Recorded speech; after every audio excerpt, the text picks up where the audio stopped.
성도 여러분 안녕하십니까? 사랑합니다. 제가 오늘 찬양을 들으면서 시편 150편이 생각이 납니다. 말씀을 좀 읽겠습니다. 할렐루야, 그의 성소에서 하나님을 찬양하며 그의 권능의 궁창에서 그를 찬양할지어다. 그의 능하신 행동을 찬양하며 그의 지극히 위대하심을 따라 찬양할지어다. 나팔 소리로 찬양하며 비파와 수금으로 찬양할지어다. 소고치며 춤추어 찬양하며 현악과 퉁소로 찬양할지어다. 큰 소리 나는 제금으로 찬양하며 높은 소리 나는 제금으로 찬양할지어다. 호흡이 있는 자마다 여호와를 찬양할지어다. 할렐루야. 하나님을 찬양하는 데는 우리 목소리만 활용하지 말고 모든 악기를 다 동원해서 찬양하라, 그런 말씀을 하고 계시죠. 오늘 오카리나라고 하죠. 네, 정말 자주 듣는 음악이 아닙니다. 독특하면서도 아주 선율이 너무 아름다운 찬양을 하나님께 올려주셔서 너무 감사합니다. 여러분 편히 계셨죠? 한 주 동안? 편하지 않으셨어요? 이게 얼굴들이 다 이렇게 굳어 계십니까? 얼굴 근육을 좀 푸세요. 자, 오늘은 성령의 은사, 방언의 은사를 좀 말씀드리겠습니다. 지난 시간에까지 이제 네 번에 걸쳐서 예언의 은사를 공부했습니다. 특별히 예언의 은사 가운데 마지막 선지자 엘렌 화이트에 대하여 특별한 우리가 소고를 했죠. 고려를 했습니다. 자, 오늘 본문의 말씀은 좀 길지만 12장 10절부터 읽겠습니다. 고린도전서 12장은 은사를 많이 말하고 있죠. 은사장이죠. 여기 은사, 다양한 은사를 표현하고 있는데요. 10절서부터 11절까지 함께 좀 읽어보겠습니다. 시작. 어떤 이에게는 능력 행함을, 어떤 이에게는 예언함을, 어떤 이에게는 영들 분별함을, 다른 이에게는 각종 방언 말함을, 어떤 이에게는 방언을 통역함을 주시나니 이 모든 일은 같은 한 성령이 행하사 그 뜻대로 각 사람에게 나눠 주시느니라.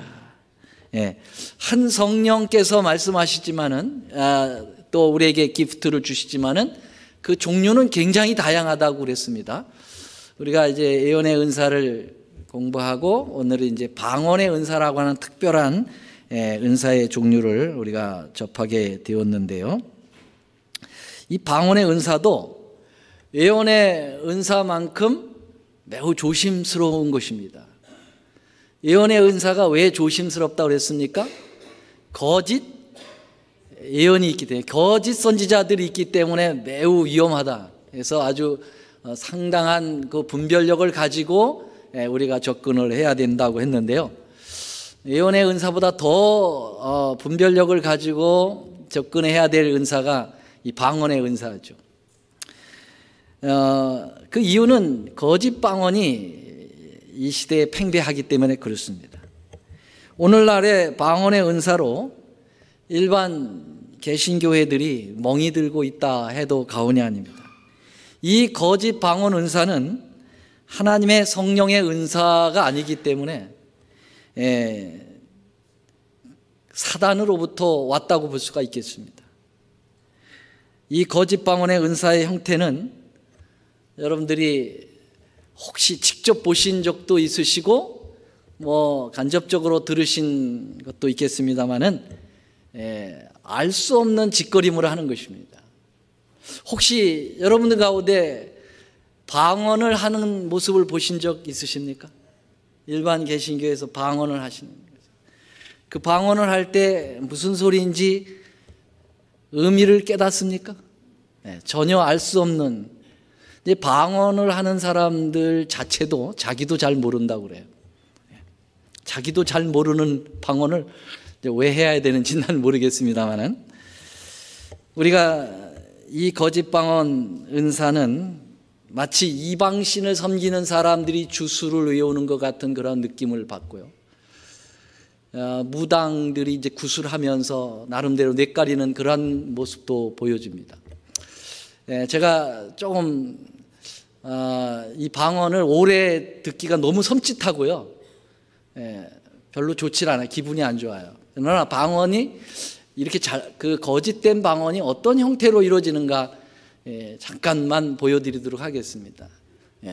우리 볼륨 올려놓으시면 좋겠습니다.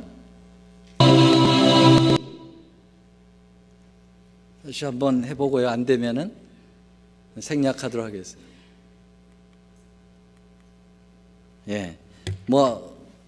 제가 생각하기로는 하나님께서 들려주지 말라고 그러시는 것 같은 느낌이 듭니다. 기분이 아주 섬찟하고 좀 좋지 않아요. 그러나 꼭 교회에서 저런 것을 할 수 있을까 의심할 만큼 좀 해괴망측한데, 다음 기회에 혹시 되면은 보여드리도록 하시죠.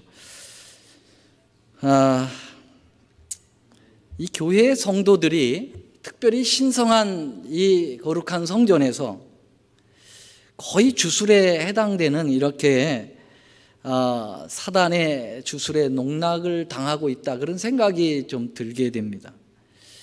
가장 신성한 성령의 역사를 가장 가증한 사단의 역사로 오염을 시키고 있는지, 참 이런 걸 보면 너무 슬퍼지지 않습니까? 이제 우리는 참 성령의 은사로 주어지는 방언의 역사부터 생각을 해보도록 하겠습니다. 사도행전 2장에 가면은 이제 방언의 역사가 시작이 됩니다. 오순절 뜨거운 성령께서 이 다락방에 역사할 때 강력한 불의 혀처럼 갈라지는 그러한 성령의 역사가 있었는데요. 거기에 나타나는 현상 가운데 하나가 이제 방언을 말하는 것입니다. 근데 이 방언을 사도행전 2장에 이제 여기 방언이 쭉 나오는데요. 방언을 여러분들이 염두에 두어야 될 것은 이 방언은 외국어다. 특별한 자기 나라 말이 아닌, 자기가 늘 행하는 말이 아닌 다른 나라 말이다라고 생각하시면 되겠어요. 외국어라고 생각을 하시면서 읽어보시면 틀림없을 것입니다. 자, 한번 쭉 제가 읽어볼 테니까요. 방언이라고 하는 단어에다가 외국어를 집어넣으시면 좋겠어요. 오순절 날이 이미 이름에 저희가 다 같이 한 곳에 모였더니 호련히 하늘로부터 급하고 강한 바람 같은 소리가 있어 저희 앉은 온 집에 가득하며 불의 혀같이 갈라지는 것이 저희에게 보여 각 사람 위에 임하여 있더니 저희가 다 성령의 충만함을 받고 성령이 뭐라고 그랬어요?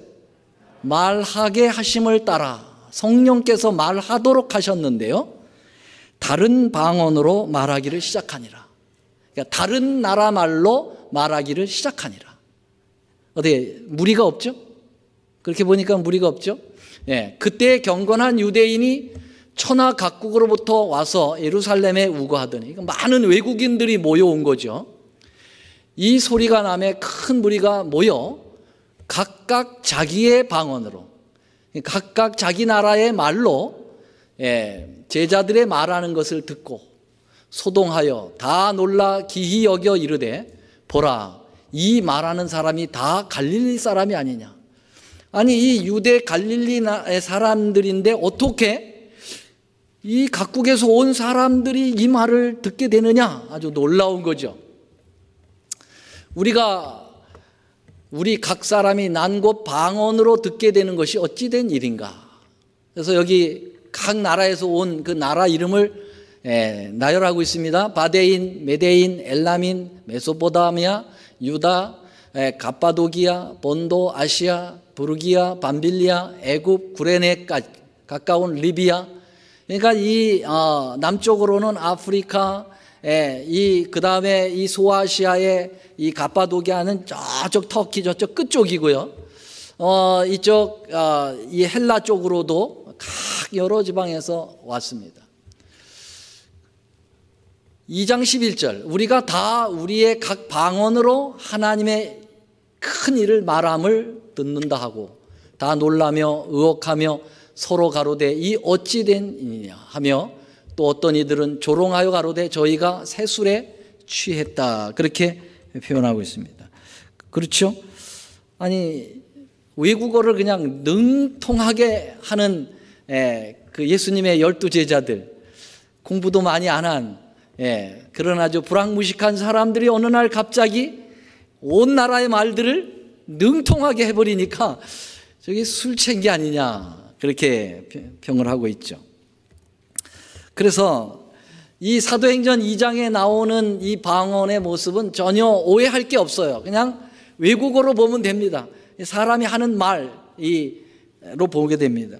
우리 본교의 주석에는요, 이 방언이라고 하는 말이 이제 헬라어로 글로사라고 하는 것인데요, 글로사이라고 하는 이 말은 어떤 그 말을 하는 어떤 기관을 가리키지만은 흔히 종종 이 언어, 이 랭귀지에 상당히 관련되어 사용되는 말이 글로사라 그렇게 이야기하고 있습니다. 그래서 외국어를 말하는 능력이 하나님의 성령의 능력으로 주어진 것입니다. 오늘날로 보면은 제가 영어 되게 잘하는 거 아시죠? 어느 날 갑자기 제가 영어로 막 설교를 한다고 생각해 보세요. 어떻게 생각하세요? 놀랐겠죠. 그럼 왜 주님께서 특별히 오순절 성령을 통하여서 외국어를 할 수 있는 능력의 방언을 허락하셨는가? 이유는 다 아주 간단합니다. 왜냐하면 복음을 전 세계로 삽시간에 증거할 수 있도록 하나님께서 계획하셨기 때문에 그렇습니다. 이제 예수님께서 12제자들을 남겨놓으시고 승천을 하셨고, 이들은 이제 예수님의 지상 명령처럼 너희는 가서 모든 족속으로 제자를 삼아 아버지와 아들과 성령의 이름으로 침례를 줘야 되기 때문에 모든 족속에게 복음을 증거하기 위해서는 모든 족속의 언어를 소통할 수가 있어야 된다고 하는 사실이죠. 이 일은 삽시간에 이루어져야만 한다고 하는 사실을 제자들은 알고 있었고요. 예수님도 이제 그 기틀을 갑자기 놓아야 되는 그런 상황에서 이 방언의 은사는 아주 하나님께서 꼭 필요하다고 생각하는 은사가 된 것입니다. 여기서 보면은 이 방언의 은사를 12제자들만 가졌을까? 아니면은 여기에 모여있는 그 수많은 회중들이 그 은사를 모두 받았는가? 여러분, 이 성경을 읽다 보면 좀 헷갈리는 게 있어요. 이게 거짓이냐 가짜냐 이런 헷갈림이 아니라 이 사도들이, 예수님의 사도들이 자기 나라 말로 막 하는데 그 회중들이 각자 나라 말로 그 말이 번역해서 들렸다 이렇게 생각할 수도 있어요. 그렇죠? 여기 보면 우리의 난 곳 방언으로 듣게 되는 것이 어찌 된 일이냐 그렇게 얘기했어요.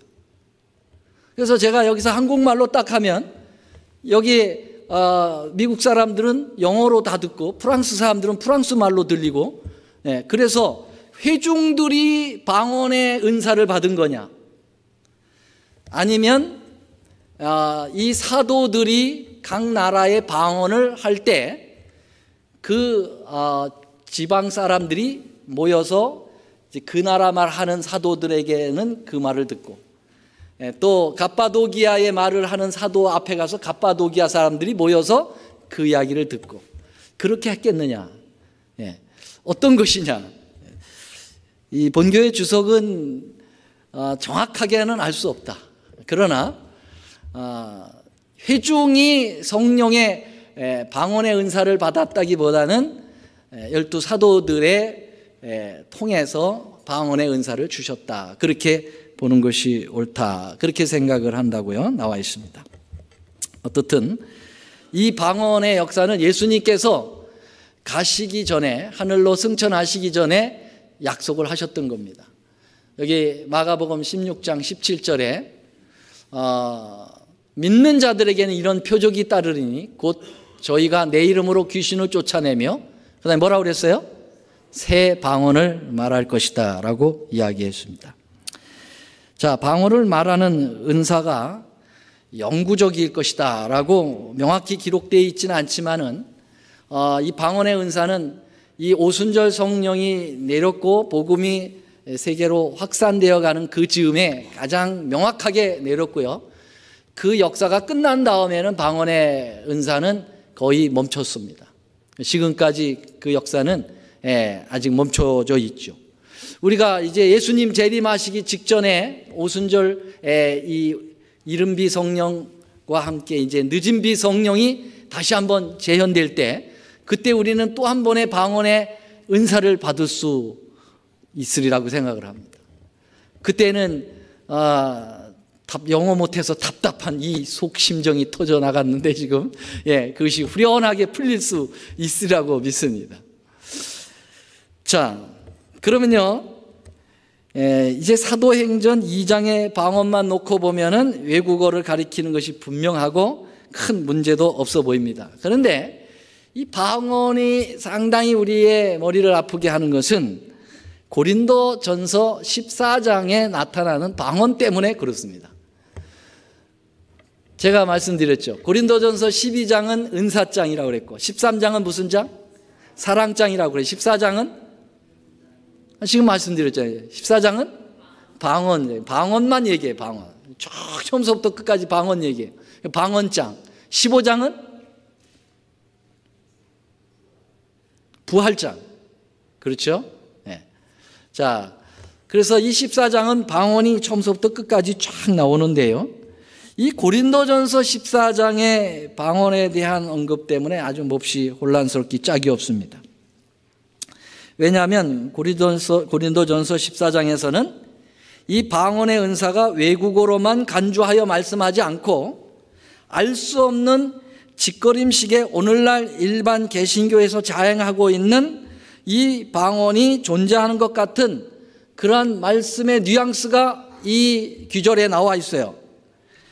그래서 그것도 그 방언을 사도 바울이 책망하고 정죄하는 것이 아니라 그런 방언을 독려하고 권장하는 것처럼 보여지는 성경절이 있다는 거죠.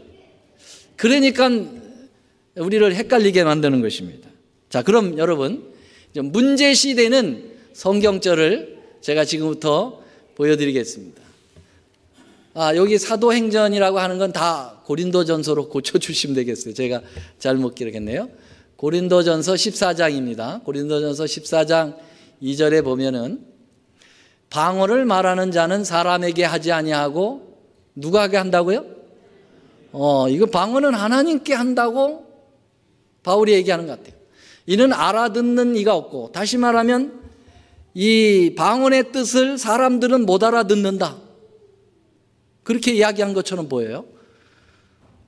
그 방언이 왜 그러냐면 영으로, 이거는 육으로 기도하는 게 아니고 특별한 성령으로 비밀을 하나님에게 말하기 때문에 못 알아듣는다.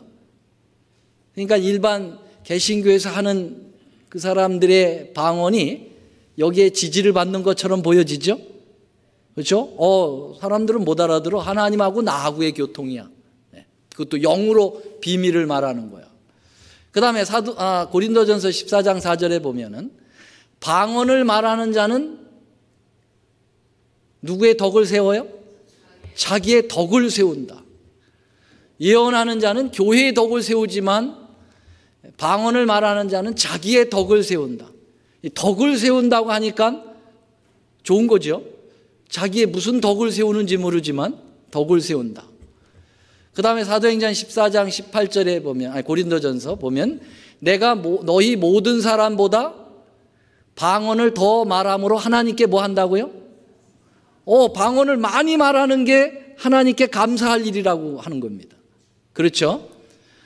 그 다음에 39절에 보면 그런즉 내 형제들아 예언하기를 사모하며 방언 말하기를 뭐 하지 말라? 금하지 말라. 자, 그러면 이 말씀만 보면 방언은 권장사항입니까? 금지사항입니까? 상당한 권장사항이에요. 그렇죠? 자, 그러면은요, 이제, 지금부터 이제 소개하는 이 성경절은 권장사항인지 금지사항인지를 좀 생각해 보시기 바랍니다.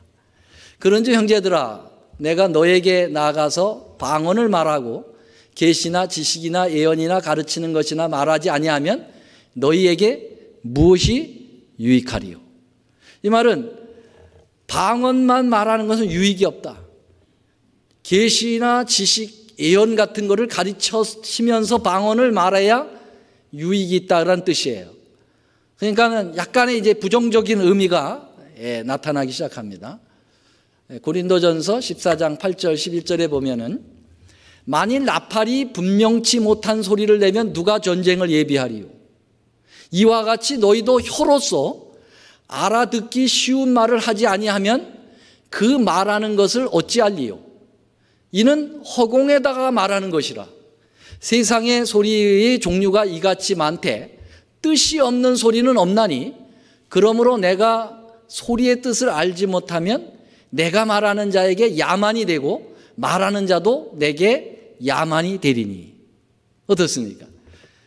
여기 알아듣지 못하는 방언 말하는 것은 권장사항이에요? 금지사항이에요? 지금 상당히 부정적으로 바울이 평가하고 있죠.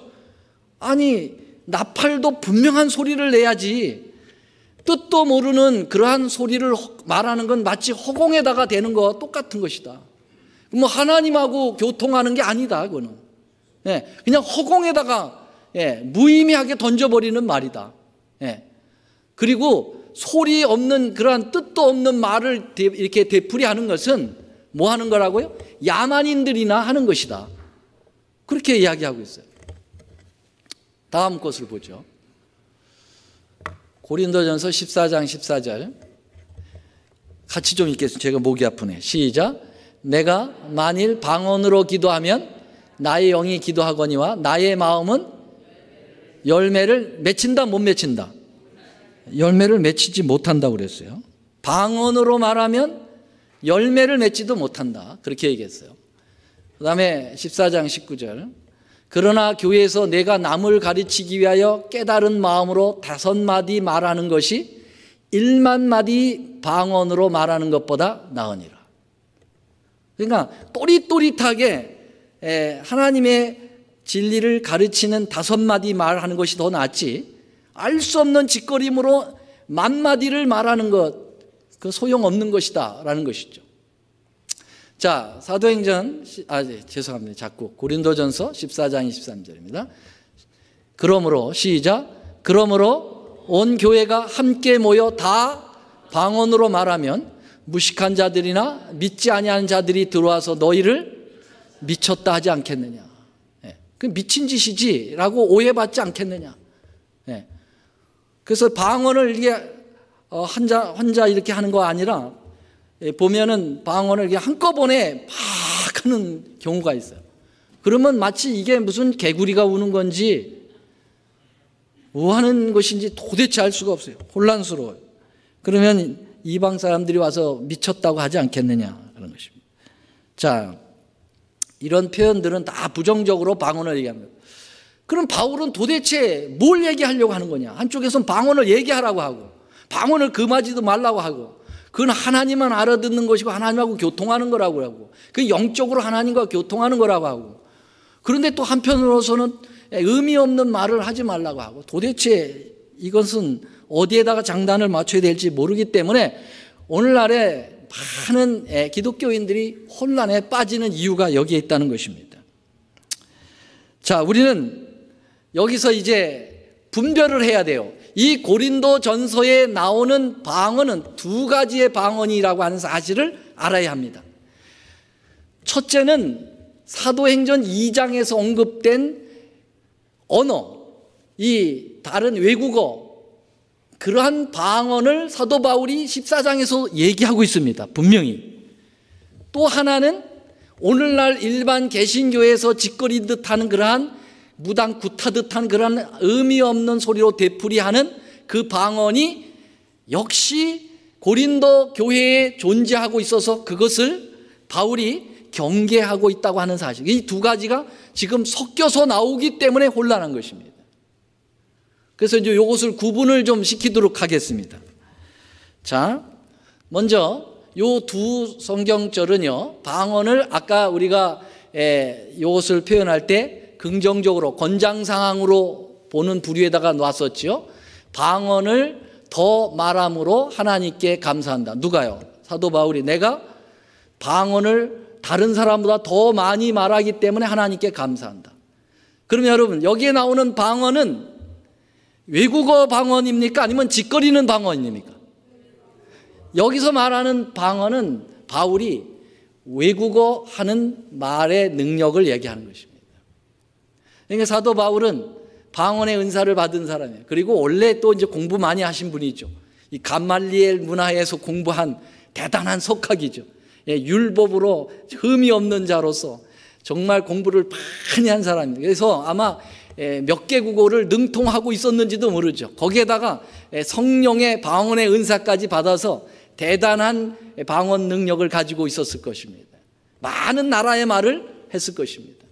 여러분들이 아시다시피 사도 바울은 3차례나 걸쳐가지고 세계 선교 여행을 다녔지 않습니까? 그 세계 선교 여행을 다닐 때 그 언어의 장벽이 있으면 그렇게 하지 못하죠. 가는 곳곳마다 그는 그 나라의 언어를 사용을 하면서 아마 설교하고 하나님의 진리를, 복음을 증거했을 거예요. 그래서 내가 너희들보다 더 많은 나라의 말을 구사할 수 있기 때문에 하나님께 감사하다, 그렇게 볼 수 있습니다. 사도행전 14장 39절, 그런즉 내 형제들아 예언하기를 사모하며 방언 말하기를 금하지 말라. 여기 방언 말하기를 금하지 말라는 말은 무슨 방언으로 생각하기 쉽습니까? 이것도 외국어 하나님께서 사도행전 2장에 주셨던 그 외국어 방언을 사용하는 데 있어서 주저하지 마라. 그건 성령께서 주셨다면 그것을 활용해야 된다. 그래서 이 알 수 없는 짓거림의 방언 때문에 하나님께 주신 성령의 방언까지 금해서는 안 된다라고 하는 것을 결론적으로 거의 끝에 가서 바울이 결론을 내고 있습니다. 자, 그러면 이 고린도 교회의 외국어가 아닌 다른 형태의 이 방언은 도대체 어떻게 해서 이 고린도 교회에 들어왔고 그 방언의 형태는 도대체 어떤 방언인가를 좀 생각해 보려고 합니다. 먼저 이 고린도 교회에 지금 문제가 되고 있는 이 짓거림식의 방언은 지정학적인 의미에 있어서 상당한 문제를 야기시킬 수가 있었다는 것입니다. 여기 지금 지도가 있습니다. 여기 보면은 이게 마게도냐 반도고 여기 이태리 반도고요. 여기가 소아시아 7교회가 있는 곳이고 여기가 예루살렘이 있는 것이죠. 자, 여기서부터는 여기 에게해로 비롯해서 이쪽 헬레스폰드 해협을 해가지고 여기로 선을 그으면 이쪽이 동양이고 이쪽이 서양입니다. 그래서 이 동서의 문화가 교류되는 곳이 있는데요. 그것이 바로 어디냐면 여기 고린도라고 하는 곳입니다. 여기 고린도라고 하는 작은 글씨가 있죠. 근데 이 고린도는 바로 이 대륙과 여기 섬 비슷하지만은 완전히 가늘하게 CP줄처럼 연결되어진 그런 대륙입니다. 그러니까 섬이 아니에요. 다리로 연결된 것도 아니에요. 육지로 연결되어 있어요. 아주 가늘다랗게. 그래서 이제 오늘날에는 이제 여기를 갖다가 운하를 뚫었죠. 그래서 고린도 운하는 세계 3대 운하 중에 하나입니다. 가장 큰 운하는 수에즈 운하죠. 그런데 여기 고린도 운하는 만약에 이 운하가 없었다면은 배들이 어디로 갑니까? 여기서 이렇게 갈 때 이렇게 한참 돌아서 이렇게 갑니다. 이렇게 돌아갈 때 이 거리가 여기서는 별로 안 되는 것 같지만 상당 거리가 돼요. 그러나 여기서 배로 이렇게 운하를 통해서 이렇게 가면 아주 빠르게 갈 수가 있죠. 그래서 운하를 뚫었는데 그 운하는 바로 이렇게 모습이 되어 있습니다. 저도 여기를 좀 다녀왔거든요. 고린도 지역을 갔다 왔는데 굉장히 혁겁처럼 되어 있어요. 야, 저걸 어떻게 뚫었을까? 높이가 굉장합니다. 한 100m가 되는 것 같아요. 그거를 뚫은 거예요. 근데 역사에 의하면은요, AD 67년경 네로 황제 때서부터 뚫었답니다. 그래가지고 완성이 언제 됐냐면 1892년에 완성이 됐어요. 대단하죠? 예, 거의 17세기 정도의 긴 기간 동안 1700, 1800년 동안 뚫었던 거예요, 이게요. 대단한 거죠. 자, 그래서 이 운하가 없었던 고린도 지역은요, 동서 문화를 연결시켜주는 그러한 뭐가 되냐면은 통로가 되었다.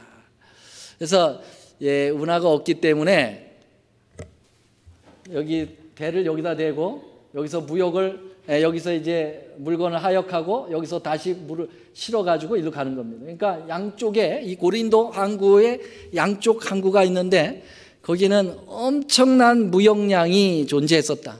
무역의 도시였습니다. 그러니까 각 나라 사람들이 이곳에 다 모여서 장사를 하는 거예요. 예. 거기에다가 이 아프로디테라고 하는 이 아주 그 성적인 여신이 있어요. 이걸 이제 에베소에는 아데미라고 불렸죠. 아데미. 예. 근데 이 고린도에서는 아프로디테라고 하는 아주 사악한 그런 여신이 있었어요. 성적 여신이 있었어요.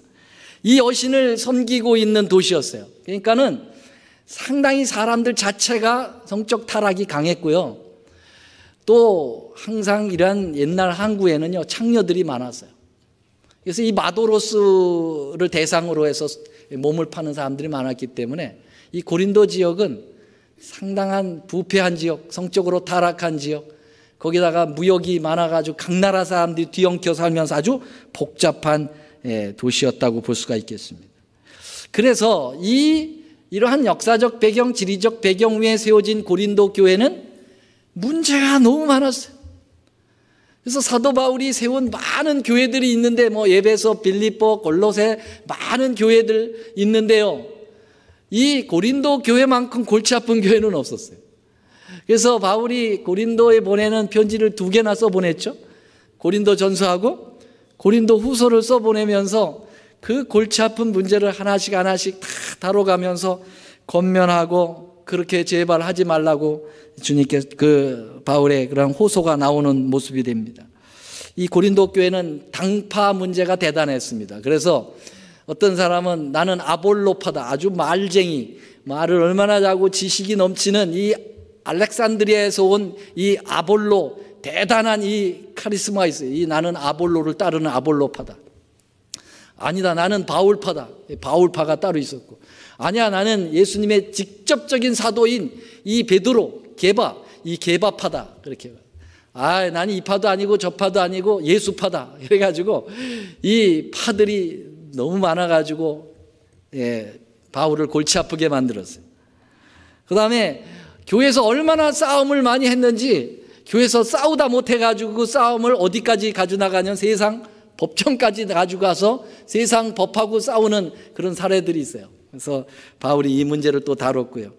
아까 얘기한 것처럼 성적인 타락도 이 교회 안까지 밀려 들어와서 심지어는 근친 상간이 마음이 많이 일어나는 교회 안에서도 말이죠. 그런 일들이 비일비재하게 일어났어요. 그러니까 아주 교회가 한마디로 얘기하면 콩가루 교회가 된 거죠. 그러니까 바울이 참 골치 아팠어요. 이렇게 골치 아픈 데다가 더더욱 골치 아픈 게 바로 이 방언 문제가 터져 나온 것이죠. 그래서 바울은 이 외국어 방언도 아닌 오늘날의 개신교에서 자행하고 있는 이 짓거림식의 새로운 방언이 교회 안에 자행되는 소식을 듣고 그는 아주 강력하게 이 방언에 대하여 지침을 이제 던지고 있는 것이 고린도전서 14장의 내용인 것입니다.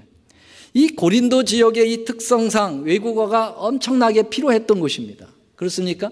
외국 사람들이 많이 있기 때문에 또 무역을 해야 되기 때문에 언어가 통해야 되기 때문에 외국어를 굉장히 많이 사용을 할 수밖에 없는 곳입니다. 그런데 다 외국어를 잘하지는 않지 않습니까? 근데 교회 안에서 방언의 은사를, 진짜 외국어 방언의 은사를 받은 사람이 있는가 하면 제대로 믿음이 없어서 성령의 역사를 누리지 못하고 방언을 하지 못하는 사람들이 있어요.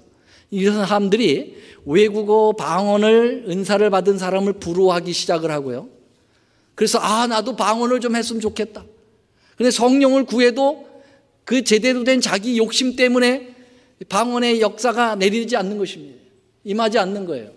그러니까 자기들이 방언을 만들어내기 시작했다는 것이죠. 그래서 이 고린도 항구에 있는 수많은 나라의 그 외국어들을 막 뒤섞여진 그것을 연결시켜 가지고 나름대로의 방언을 만들어내는 것입니다. 거기에다가 사단의 영이 역사함으로써 이 악령이 거기에 역사하게 되니까 이상한 음을 내면서 이러한 오늘날의 형태의 그러한 거짓 방언이 형성되기 시작했다고 하는 것입니다. 아주 주술적인 그러한 형태가 여기에 덧붙여짐으로써 이 교회 안에서 이 방언, 알 수 없는 짓거린 방언이 이 하나님께서 주신 성령의 방언과 함께 이렇게 대치를 이루면서 서로의 경쟁을 유발하게 되고 서로 그 정죄하는 그러한 일까지 벌어지게 되는 것이죠. 이렇게 되니까 교회는 보통 혼잡스러운 것이 아닌 것입니다. 사도 바울이 에베소에서 목회를 하고 있는데 이 고린도 교회의 문제가 사도 바울 귀에까지 들리게 되는 거죠. 그래서 바울은 직접 이 거짓 방언을 목격하지도 듣지도 못했어요. 그러나 전해오는 그러한 것에 의하여 상당히 심각하다는 것을 알고 지금 이 방언을 대해서 지금 권면하고 있는 것인데요. 자, 이 고린도 교회의 방언을 좀 세 가지 형태로 볼 수 있겠습니다. 첫 번째로는 고린도 방언은 다른 사람이 아니라 자기를 세우기 위하여 방언을 하는 것입니다. 두 번째로는 사람이 아니라 하나님께 말한다고 그들은 잘못 알고 있는 것이죠. 그 다음에 고린도 교회의 주술적 방언은 무하적인 정신을 가지고, 다시 말하면 아주 혼수 상태 속에서 그냥 마치 환상을 보는 듯한 그러한 가운데서 이제 짓거리는 방언이 이렇게 세 가지 양성으로 나타난다고 하는 것이 고린도전서 14장에 언급되고 있는 것입니다. 자, 그러면요, 먼저 4절, 문제가 되는 4절을 좀 해석을 하려고 합니다. 자, 사도행전 죄송합니다. 고린도전서 14장 4절입니다. 제가 왜 사도행전이라고 써놨는지 방언의 잘못 은사로 인해서 써놓은 것 같아요. 한번 같이 읽어보겠습니다. 시작. 방언을 말하는 자는 자기의 덕을 세우고 예언하는 자는 교회의 덕을 세우나니. 이것을 그냥 문자적으로 읽으면 문제 있습니까 없습니까? 방언이 좋은 거예요 나쁜 거예요? 좋아 보입니까 나빠 보입니까? 자기의 뭘 세우니까? 덕을 세우니까 좋아 보이잖아요. 그런데 여러분, 번역에 문제가 있습니다. 여기 덕이라고 하는 것 원어에는 없습니다. 자기를 세운다라는 말밖에 없어요. 이 자기를 세운다라고 하는 그 말은 오이코도미아라고 하는 말인데요. 그 말은 빌드업, 세운다는 거예요. establish, 성취시킨다 이런 뜻이에요. 자기를 드러낸다, 자기를 높이 세운다 그런 뜻이 있는 거지 무슨 덕 이런 말이 언어에는 없는 것입니다. 이거를 삽입시킨 거예요, 번역을 하는 사람들이. 그래서 이것은 좋은 뜻의 의미로 말한 게 아니라 사도 바울이 방언을 말하는 거는 너희들 자신을 세우는 거야. 그런데 예언을 얘기하는 것은 교회를 세우는 거야. 그러니까 교회를 세우는 건 좋은 거고 네 자신을 세우는 거는 뭐 하는 거예요? 나쁜 거라 이거예요. 그러니까 방언을 해야 된다 안 해야 된다, 하지 말라라고 하는 뜻으로 준 거지, 이 방언은 자기의 덕을 세우기 때문에 너 필요하니까 네가 해야 돼 이런 말이 아니라는 것입니다. 여기 원문에는 또 뭐가 빠져 있느냐면, 이 덕은 삽입됐고요, 없는 것이 들어갔고 있는 것이 빠진 게 있어요. 덕을 세우고 그 다음에 뭐가 빠졌냐면 그러나가 빠졌어요. 헬라어 네라고 하는 그러나가 빠졌어요. 여러분, 그러나라는 말은 반전을 얘기하는 거예요. 전의 것을 부정하고 새 것을 얘기하는 겁니다. 방언을 말하는 것은 자기를 세우는 것이지만, 나쁜 것이지만, 예언하는 것은 교회의 덕을 세운다라고 강조를 할 때 이 그러나가 들어가야 되는데 그걸 빼버렸어요.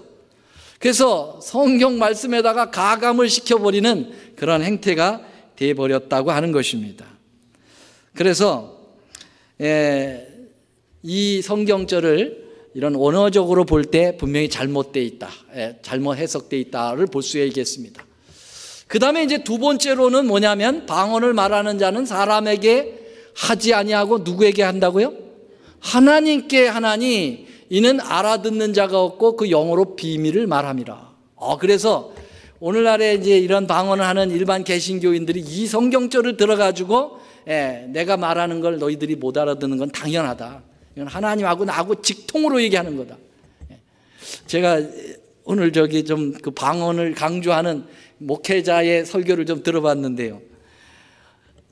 일반적인 이런 언어로 하나님과 그 기도하면은요, 마귀가 그걸 다 듣고 다 방해를 하기 때문에 안 된다는 거예요. 그래서 특별한 언어로 마귀도 못 알아듣는 하나님과 자기만의 언어를 가지고 기도를 해야 하나님께서 비밀리에 그걸 들을 수 있다, 그렇게 표현해요. 그러면서 그 사람이 뭐라고 그러냐면, 내가 방언을 막 얘기하는데 나도 그 뜻을 몰라. 그러니까 앞뒤가 안 맞아버려요. 자기의 어떤 뜻을 전달해야 그게 기도 아닙니까? 근데 자기도 모르면서 어떻게 하나님하고 자기만의 교통이라고 얘기하느냐, 이게. 금방 말한 앞에 말이 아주 논리가 안 맞아요. 자, 근데 이 말은 무슨 뜻이냐면요, 이것을 이렇게 방언이라는 것은 이런 유의 방언이다라는 거 얘기하는 것이 아니고, 이것은 너희들이 그렇게 말한다라고 이야기하는 거예요. 너희들이 방언을 말하면서 하나님께 직통으로 말한다고 얘기하나 잘못된 거라고 얘기하는 거지, 이것을 인정해주고 하는 얘기가 아닙니다. 여러분, 이것을 전후 문맥을 통해서 그걸 알 수가 있어요. 여기 야고보 2장 19, 20절을 한번 보세요. 내가 하나님은 한 분이신 줄을 믿느냐? 잘하는구나. 여러분, 칭찬하는 겁니까? 내가 하나님이 한 분이신 줄을 믿는구만. 너 잘한다. 이거 칭찬입니까? 보세요. 야, 귀신들도 하나님의 한 분이라는 건 믿어. 귀신들도.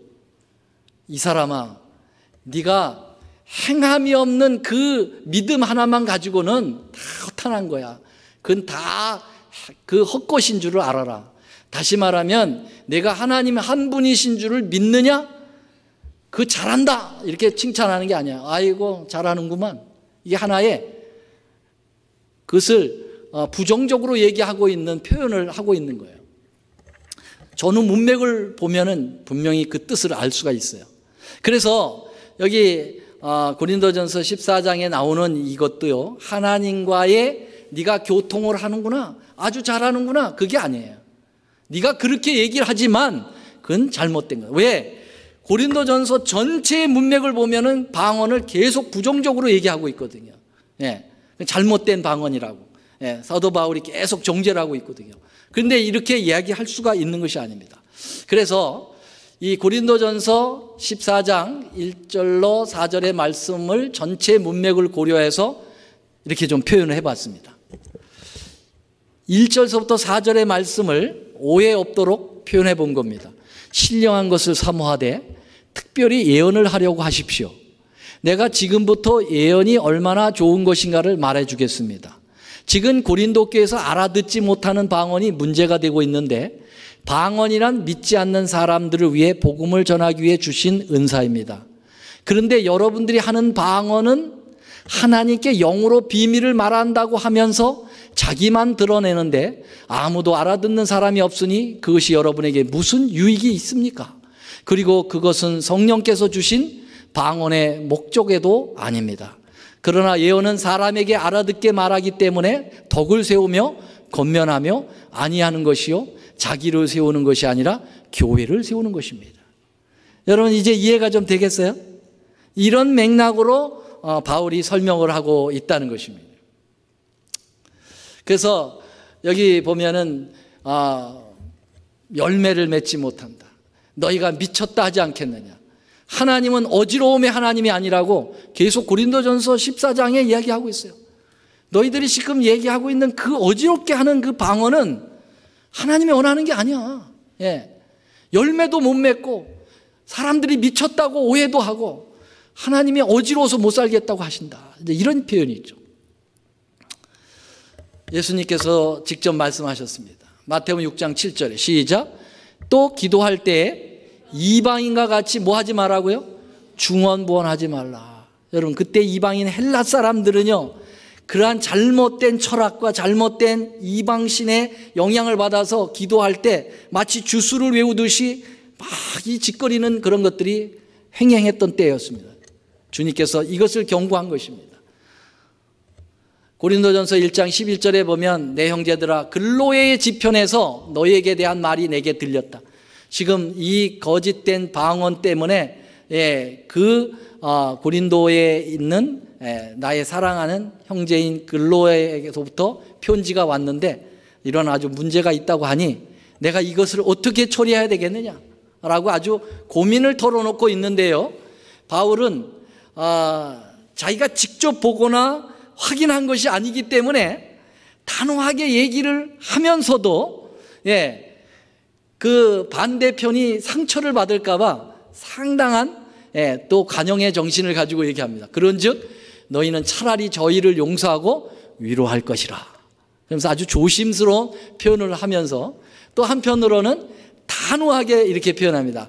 다른 예수를 전파하거나 혹 너희 받지 아니한 다른 영을 받게 하거나 이게 이제 잘못된 방언의 영이죠. 이걸 할 때는 너희가 잘 용납하구나. 이것도 마찬가지죠. 잘하고 있구나가 아니라 상당한 문제가 있다라는 표현이죠. 이것이 이상한 일이 아니라 사단도 자기를 광명한 천사로 가장해서 그 일을 한다. 13장 2절 내가 이미 말하였거니와 지금 떠나 있으나 두 번째 대면했을 때와 같이 전에 죄 지은 자들은 모든 사람에게 미리 말하노니 내가 다시 가면 용서하지 아니하리라. 그것은 있을 수가 없다. 단호하게 얘기하고 있습니다. 여러분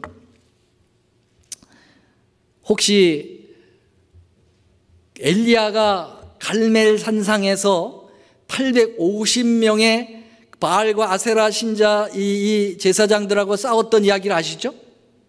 그들이 먼저 제단을 쌓아놓고 했던 행동이 뭐였습니까? 자기의 몸을 칼로 긋고 뛰어놀면서 막 이상한 주술을 외우면서 이 방언의 행태를 부렸던 거죠. 이게 마귀의 영이 거기에 역사했다고 분명히 이야기하고 있습니다. 사단의 영이 역사한 거예요. 오늘날에 하나님의 이 거룩한 교회에서 사단의 영이 이 교회 안까지 파고 들어와서 이 방언이라고 하는 잘못된 이 성령의 은사를 모든 사람들에게 심어줘가지고 하나님을 세우고 교회를 세우는 게 아니라 자기를 세우는 일에 지금 여념이 없습니다. 그래서 일반 개신교에서는 방언을 못하면은 성령 못 받은 사람으로 낙인이 찍혀지게 돼요. 그래서 방언을 받아야만 성령 받은 것으로 인정을 받게 되는 거예요. 그러니까 방언을 못하는 사람들은 방언을 하기 위해서 방언 학원까지 다녀. 방언 학원에 가서 방언을 배운다는 거예요. 그래서 할렐루야를 계속 반복하라. 할렐루야 할렐루야 그러면 혀가 꼬부라지면서 이제 방언이 나온다. 그래서 방언을 가요. 아까 제가 이제 잠깐 보여드리려고 했던 그 영상은요. 이 방언하는 전도사가 방언 못하는 사람에게 방언 전수하는 방언이에요. 얼얼얼얼 하면서 꼭 무당 굿하듯이 하는데요. 너무 섬찟합니다. 그걸 교회에서 하고 있다는 거예요. 이 성전에서 말이죠. 정말 너무나도 이 시대가 마지막 시대로 가고 있다는 사실을 알게 됩니다. 귀신의 영이 이 교회 안팎까지 들어온 것이 방언의 역사를 통해서 들어오고 있다고 하는 사실이에요.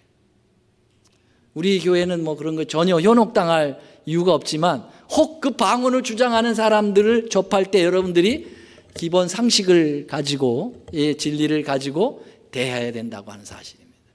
아시겠습니까? 예. 오늘은 방언의 은사에 대해서 여기까지 말씀을 드리도록 하겠습니다. 어쨌든 우리는 이 마지막 때에 하나님의 참 백성으로서 참된 영을 분별할 수 있는 분별력을 기르고 성령의 감동을 받아 하나님의 은혜의 역사에 동참하시게 되는 여러분과 제가 되기를 간절히 바라면서 말씀 마치겠습니다. 하늘에 계시는 자비로우신 아버지, 이 선악의 대쟁투의 이 절정이 바로 이 마지막 때에 이루어지고 있습니다.